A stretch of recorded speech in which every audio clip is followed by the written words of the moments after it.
So bearing your class in mind and the kind of things that you have going on and the sorts of learners you have and the way that the lessons flow, I thought of a few different ways to make it more interactive.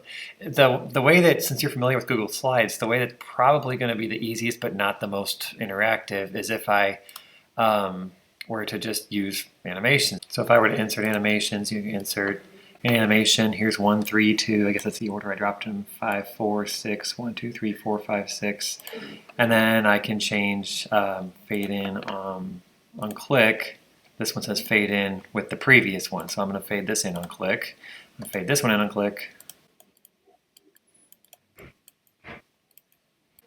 So that now when I run the slideshow, every time I click, I can count the class, what comes through 1. And, so not the most immersive, right? But if you just want an errorless kind of, okay, what's after this number, then that'll work. Let's talk about a couple ways to do it with Pear Deck, and then I'm going to mention a fourth way that may or may not apply to you. So if I were to use Pear Deck, first I got to initiate the thing, so I'm going to add on Pear Deck, open. And so I'm going to make this one a draggable slide.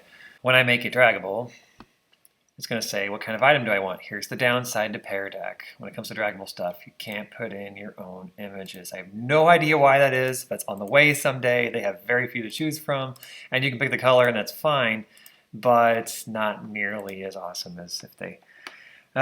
too much editorial, right? Okay, so anyway, I'm going to need a 1 and a 2, and I see a pattern here.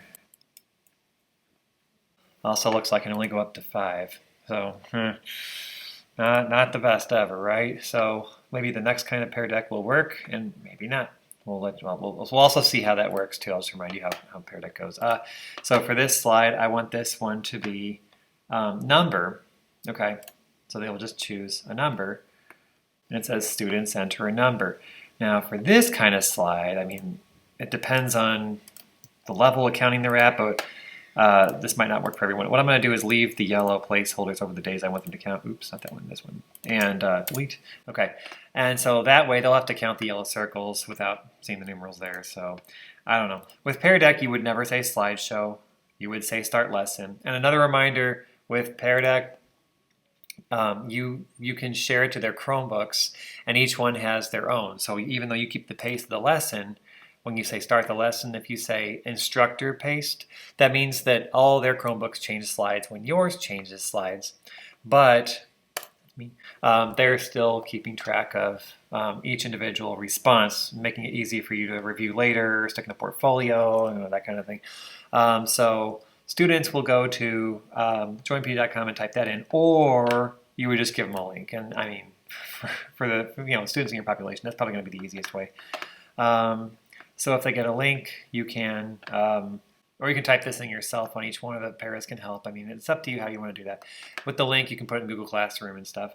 What I'm going to do is make a new window and put the link in there.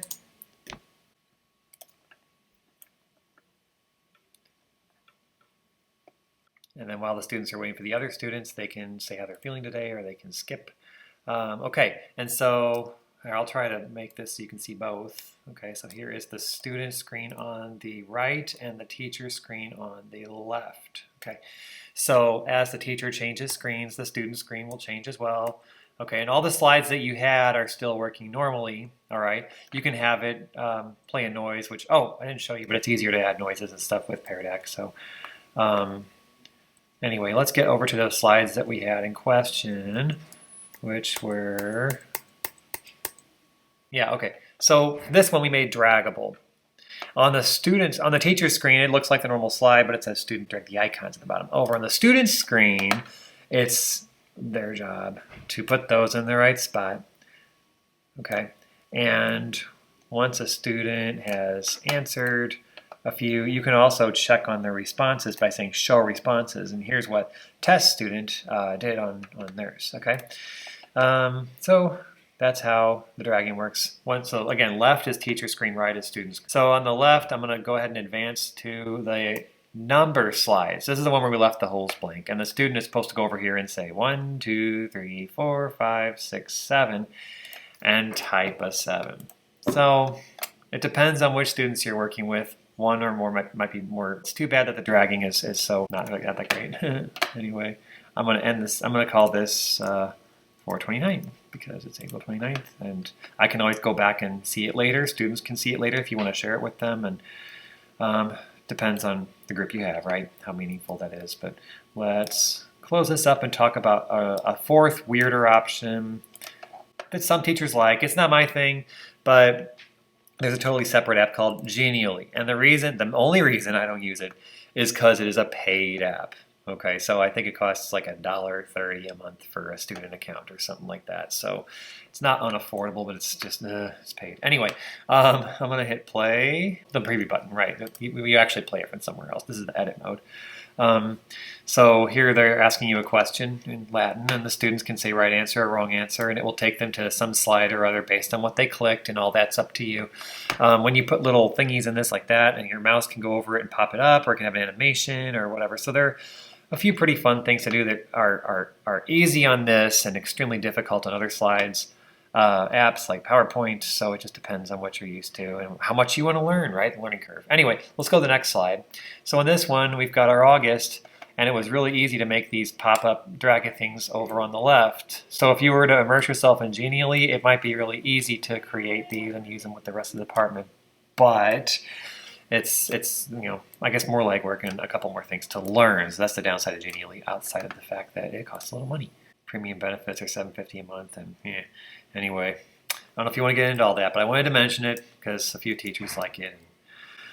All right, well, thanks for watching. That's about all I got. Let me know if any of those sounds useful for your group.